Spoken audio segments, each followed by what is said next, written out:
I'm falling out of the screen. I have to come back this way.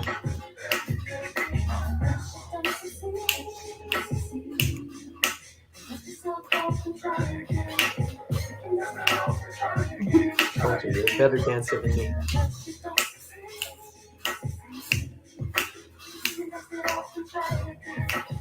Hello, Hey! live community.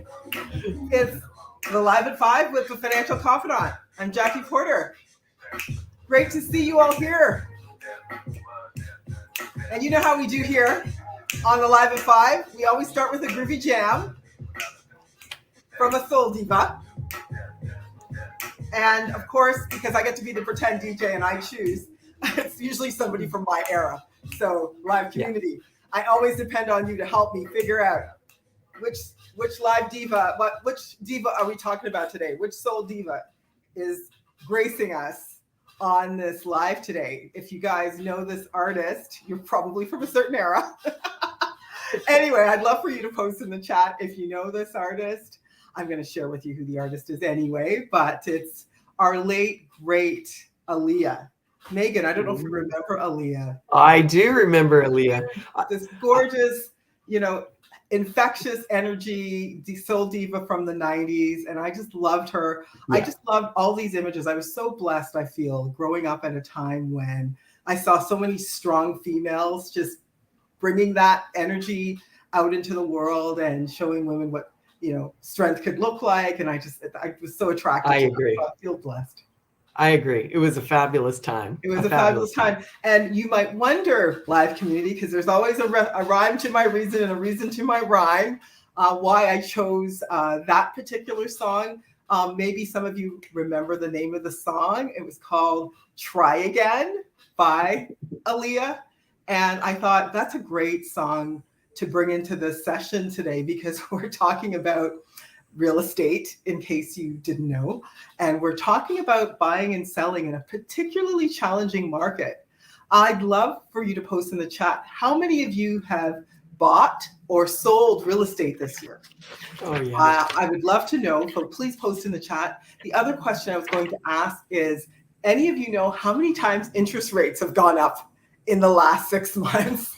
Probably at no one's idea would have been no one would have thought we would have had interest rates rise as many times as it has, and the breakneck speed that things have happened at, and how that's affected the markets. I'm sure there's been a lot of near misses and misses for people going through the process of selling their homes and buying their homes. I know I've spoken to some clients who have lost money on selling their home and maybe overpaid for buying a home, starting as early as, March of this year, and then they bought March of this year and then sold their home in May. And, just seeing the sea change in the housing market, because the reality is the markets we're in now with everything going on, there is no safe place to be, right? And I think, real estate was like the last bastion where sometimes clients would say to me, yes, but my real estate didn't do anything. Yeah. But the reality is, like the markets, real estate will go back up. And so take heart, people, if you are community, if you are struggling with whether you can still afford to sell your home or buy the home of your dreams, I've got you today, because speaking of soul divas, I've got Megann Willson with me today on the live, and she's going to talk about all things real estate. Megann Willson is a real estate expert, and she's going to share some tips today. So stay tuned. First of all, I want to say a warm welcome to you, Megann. We go way back. Thank you. I'm so glad to see you. I mean, I would say the same. I echo everything in the other direction, which is if you're getting ready to buy or sell and, you need to get your financial house in order, which you do, Jackie is your person. What can I say? Thank you again for agreeing to be here. It's an important topic because I know I'm a real estate investor, and I bought a property myself in August 1st is when it closed. Mm-hmm. And just the sea change and the interest rates, what the mortgage payment was going to be. We had gone variable, but that's for another show. We're going to talk about fixed and Sure. variable. I'm not going to put you out of your wheelhouse today, Megan, but certainly the impact on what you're going to pay for a mortgage and your buying decisions is something that I know this community is hungry to dive into. So let's get into it. I want to know, well, I know, but our audience does not know. Tell me about your journey. Like, what just made you decide to get into this real world real estate world? Like, what made you decide to jump into real estate and kind of get involved in that area? It's partly magic, partly happenstance, I think. But as you know, I have been working with clients, coaching them in their businesses and helping them kind of understand their customers better for quite some time. And I was really looking to sort of do something more hyper local than this traveling, living out of a suitcase business that I have been building since the early 2000s. Right. And a friend said, you should get into real estate. And I said, oh God, like, why would I start another thing now? Don't be insane. And then I thought, I do love buying homes. I love selling homes. I love moving. I love the things that people are afraid to do or, come up with. They're just like absolutely exciting to me. And so I thought, well, I'll take a course or two. We'll see how it goes. And I loved it. And I got into it. And so I have 40 years of experience buying and selling my own home. And my first home I bought when interest rates were 21%. Stop complaining. That's a great point, the 21%. I would love... You're a clearly veteran out there in the real estate market, right? And how many of our live community remember when interest rates were 21% and we're a buyer or seller of real estate during that time? Please post in the chat. That's a great piece of information to know. So what it's like. You've been or it around. Might be your parents. It's more likely your parents, I would bet. Yes. And so what I did though was I did what I do about everything, which is really investigated it deeply, talked to a lot of people, tried to understand it, research, tried to learn. And what that did for me was in my very first year, I was rookie of the year in my brokerage. And in my second year, I made the Premier Club. So, I don't waste time kind of waiting to hang back on getting things done. I like to learn how do we be successful and very quickly dispense with what's not going to work.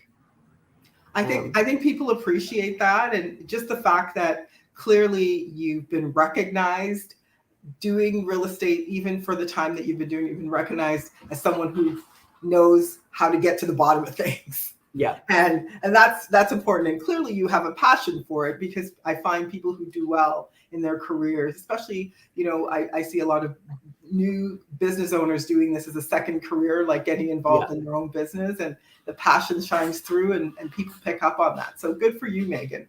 So, I think my question for you, because we're talking about getting to the bottom of things, give us the deets, man. What's the secret sauce now when you're trying to sell or buy in this market? Is there a best time to sell or buy in this market, given everything that we're seeing? A few things. One, I think, sell if you must, or sell if you really want to, but understand that whatever your neighbor Susan or Bob got in February isn't going to be what you're going to get necessarily. Now, that said, we've seen lots of things, and we see things like market dropped 40%. Well, maybe 40% fewer listings, but the price is the price. And we live in the most expensive market in the country here in Toronto. If you're in other markets, things have changed. But even I talked to a friend of mine who's a broker when I was down in the Maritimes.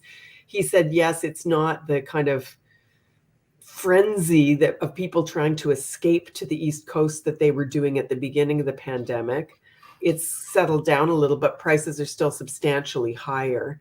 And while it's true that people think, oh, I've lost money on real estate, it's pretty rare to lose money on real estate unless you're really trying to flip something in short succession. And for the vast majority of people, my advice is always plan to hold for 5 years. Mm-hmm. Plan to own it for 5 years, because no matter what happens, you will definitely come out ahead in 5 years.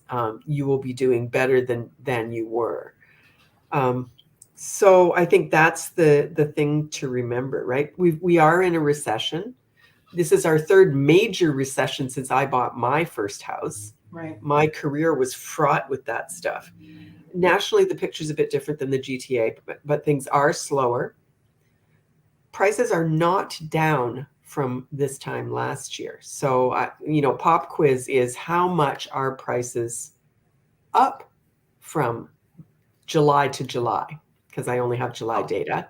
And that is Okay, they are let's up. ask our live Yeah, let's community. find out. I'd Yeah, like to live know what they community. think. How much are prices down from last July to this July? I don't have the answer, but I know I always can depend on my live community to have my back.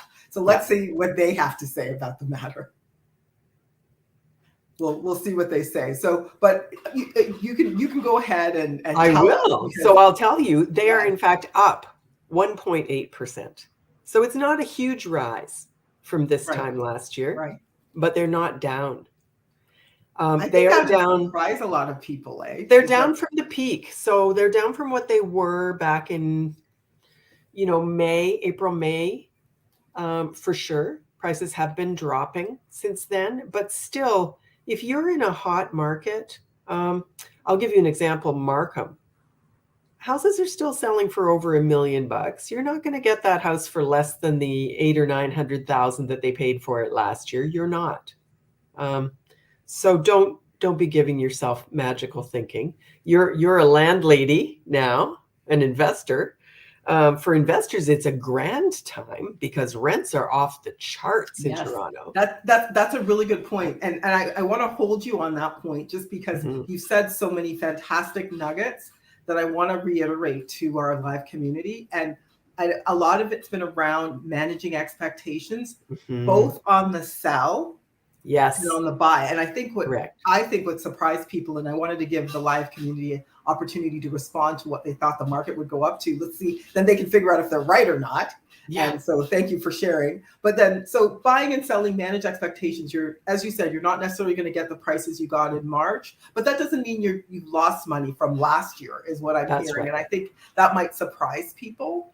That's right. I think people are also potentially coming into the market, sniffing around thinking, am I going to be able to get a deal, like a really good deal, where, because there might be a loss situation, I might be able to pay much less than, what the street is really going to dictate. Right. So I think those are some really salient points to just make sure that we hone in on for the live community, that you may not get what your friend got in March, but you're also not going to may not have lost your shirt if you bought from last year to this year. And it's kind of like the market. At the end of the day, it's all about holding things for the long term, at least 5 years. Yes. To make money in real estate or investments for that matter. Those late night real estate flipping shows and that I bought a house for $5,000 and sold it for $850. That's crazy talk in Canada. Our market isn't built that way. So our banks are required to try and get, if they've repossessed your home, we don't want to see that happen. But if that's happened to someone because they've defaulted on their mortgage, the bank is required to try and get what it's worth in the market. Right. On behalf of the person, but on behalf of their shareholders. Whereas south of the border, they can basically sell it for enough to just cover the mortgage and cut their losses. We don't do that here. It doesn't work that way. So even if I find a nice power of sale where it's been repossessed or grandma has died or whatever has happened that's unfortunate with that home, you're gonna pay a price. And there's a bazillion people looking for the same deal you are. So you've got plenty of competition. One thing people might want to know is what's competitive now. Where are we still going to see multiple bids and offers over asking? That would be awesome. Is it a really where question versus a, is that still possible? Is it a what question? Solid markets are still solid. For sure, that's true. What's that? Solid markets are still solid. So areas that have the best school and that are very hard to get into definitely are still much firmer, not as squishy. But the other thing we're seeing. So location. Location for sure. properties with mortgage savers. So those basement apartments, people are going, oh, maybe if this is ever going to happen again, if I can afford a house, maybe I should hedge my bets for the future by having someone help me along with the mortgage and have that basement apartment. Oh, the And COVID that lesson. The COVID there's a lesson. fight over that. So there are fights over those still happening. We are seeing Oh, that. that is actually such great wisdom. So, are you Mhm. listening to this live community? Because this is some serious wisdom right here. I talk about that rental apartment as being the COVID lesson because people who Mhm. were caught out there during COVID, who didn't have some kind of passive income stream, realized, having that tenant in the basement, giving you some passive income might help if we have, lean times in the future. And I think Mhm. knowing that having a property that has this type of passive income and still getting multiple offers might be some really singing some good news to somebody who's listening right now. Yeah, exactly. They're And probably not giving up that rents are property so way up. easily. Rents are way up. So, I've had some renter clients and I have some landlord clients in downtown Toronto. What we've seen is if I was helping you look for a place to rent at the beginning of COVID, a one bedroom, I think I might have been able to slide you into for $1,700 in a nice condo building. And 2,500 is the very minimum you better be willing to come up with now. And you better have awesome credit and a great job and plenty of money and be willing to see multiple offers on that rental. So you That's want the to avoid craziest that thing. competition, you might want to buy now. Wow. So what I just heard from this, and are you listening in live community? Multiple offers on rents. Mm. Can you believe this? So what does that look like, Megan? Multiple offers on rent. Are people like just coming back and saying, "Oh no, okay, I'll spend 2,600 if the landlord was offered 2,500"? Is that what I'll it looks offer like? more money. I will pay months in advance, which the landlord can't ask you for. But the real estate offer, if you're offering on a privately owned condo, is exactly the same as the offer to lease, if you're or offer to purchase, except it has the word lease and a couple of different clauses in it. So Right. you're basically saying what I will offer is, and you get the same phone call if you're the agent representing that renter from the listing agent that says, are you willing to improve your offer? And that means, Huh? will they pay more money, take it sooner? All the same levers are at your disposal. And there are Great. people who will That's pay it. just crazy. So So, multiple yeah, offers on rents, yeah, given the maybe some renters not being in a position to buy, or yeah, the interest rates taking some people completely out of the market for the time being. that's it. That's it. Wow. And we have a chronically short rental market. In other words, not nearly enough properties for rent in Toronto. We haven't built purpose-built rentals for decades. So unlike somewhere like Germany, for example, or Holland, where you hear about people renting forever and never buying, um, we haven't got enough rental. That's why you can do so well on an investment here, because there just isn't enough property. And we get things like the federal government's put in a plan to help Ontario by building 260 new rental units. That's 260. not, that's drop in I the get that many bucket. phone calls from renters in a week.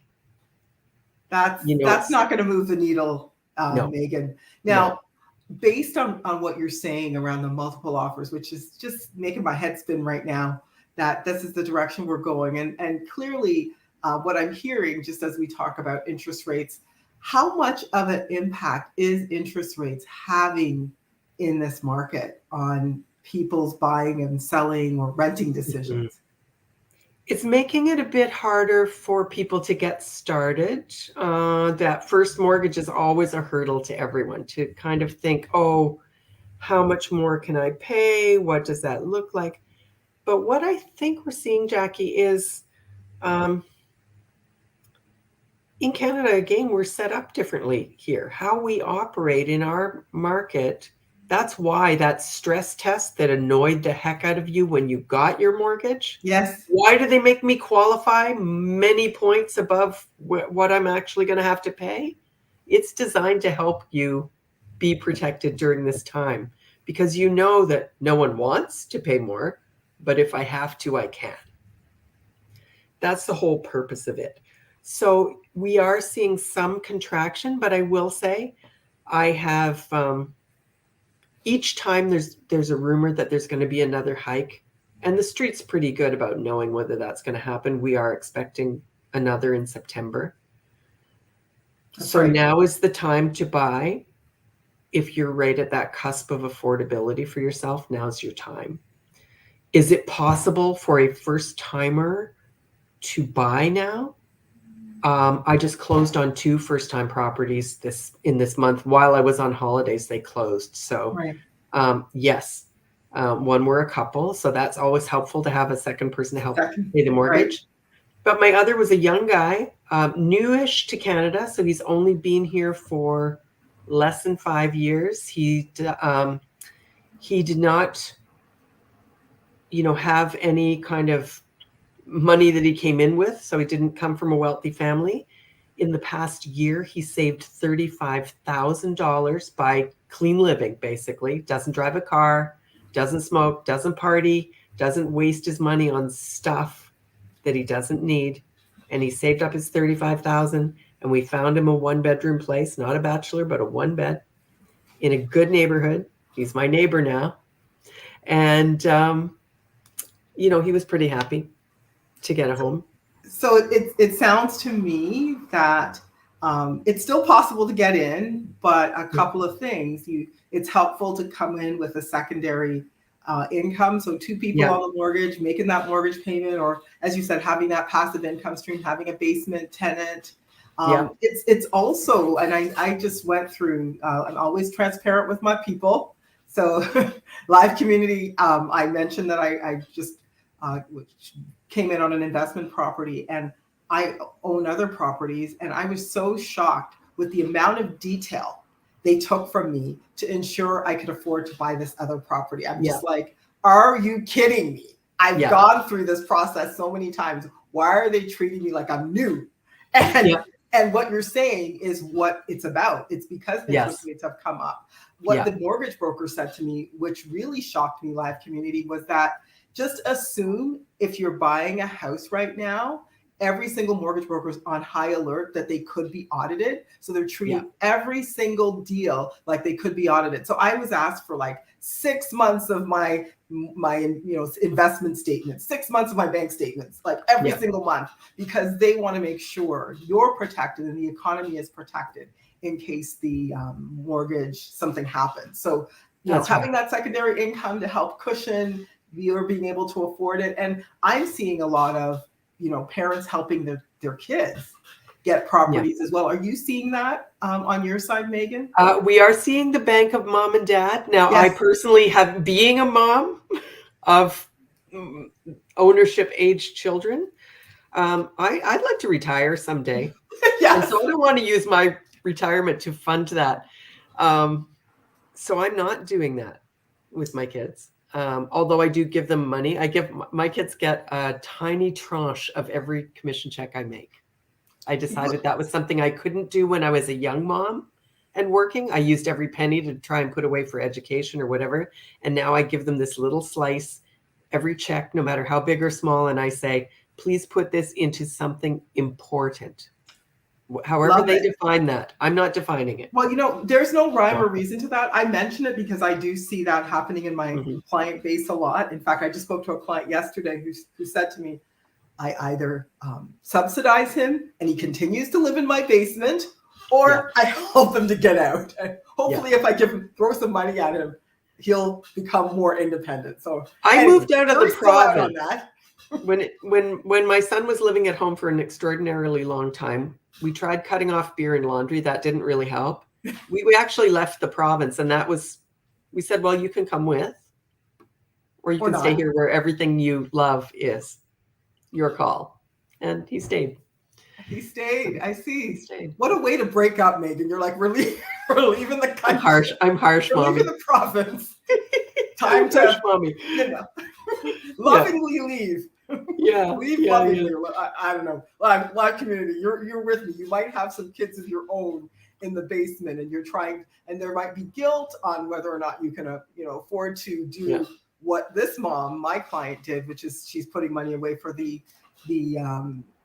for his down payment on a home, because I know a lot of parents are worried whether or not their kids are going to be able to afford to buy a home. And it is a conversation you need to have with your planner to determine if you can afford. I know you want to help, and the markets have only gotten more crazy, but you kind of need to have that conversation with your planner to see if that's a good idea or not. Yeah. And so I'm really glad, Megan, you mentioned, I did the math, can't afford it. That's not what we're doing. That's right. Well, and if you're receiving, if you're on the receiving end of that, is the other thing. Please tell your agent not to say to the listing agent, my buyers, her parents want to be able to buy something for all 4 of their girls. And so therefore it's really tough. Surely you can accept less money. I'm like, I'm not going to help your trust fund baby have an easier life. I'm sorry. No, that's not all. That's not our mission. Your agent, that's not a good argument to use on your behalf. That's not your mission, and it shouldn't necessarily be the mission of the world to take care of everybody's kid. Like, that's a value judgment. Listen, live community, as I said, I'm not judging anybody how you want to deal with, helping your child potentially buy a home, but you really do need to talk to somebody, and it's all about affordability. Is it going to affect you being able to retire in the future? Think that through. All right. Final question for you, Megan. This has been such a fabulous conversation. What advice can you give our community right now?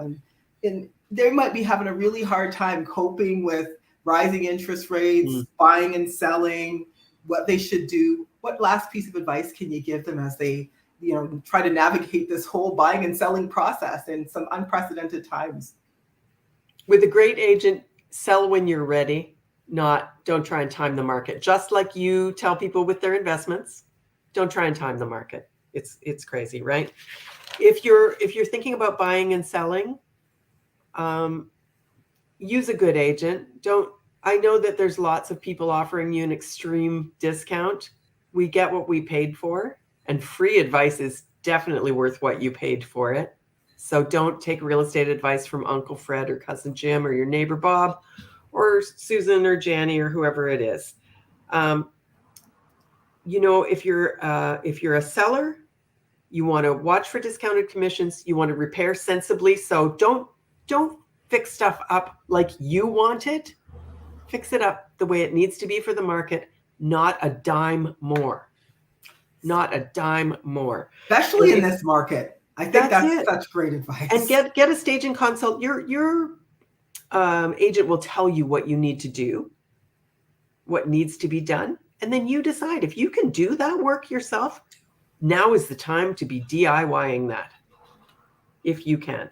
Buyers, make sure you get a mortgage agent. And my banker friends, I apologize in advance, but your bank is not your friend if they're the only one you talk to about your mortgage. And I know, Jackie, you tell people this. You just said, I used a mortgage broker, because they can shop around for you. And the reason they ask you those million questions is because your bank, when you open an account, you signed that thing with the 9 million pages of weasel type. You already gave them permission to look at everything except what your gynecologist can look at. And maybe even that. You did. So give them all the information. Don't sugarcoat it. Don't lie to them. Get that sorted out. Be flexible but focused. So don't come and say, Megan, I'm happy to look anywhere. That doesn't help you. Have an idea what you want, and then be willing to say, oh, I wanted Markham, but Richmond Hill's not bad. East Gwillimbury's only a little bit further north, and they've got some pretty houses there. It's nice. Or, yeah, I really wanted to live on Richmond Street, but okay, Adelaide might be all right for me, or maybe a Waterview isn't so bad. Those are the kinds of things to keep in mind. I think that's some great advice. What I heard from that live community, in case you're just tuning in, I'm getting the last nuggets of wisdom from Megan, and she said some really amazing information. She shared some really amazing information today. And what I got was, be flexible with like pretty much everything. Be flexible with where you're looking. Be flexible in terms of making sure that you're financially flexible. So getting that mortgage broker who can look around, shop around, helping you to mind your budget, mind how much you're paying for interest, making sure you're qualified. Those are really important things for you to know up front.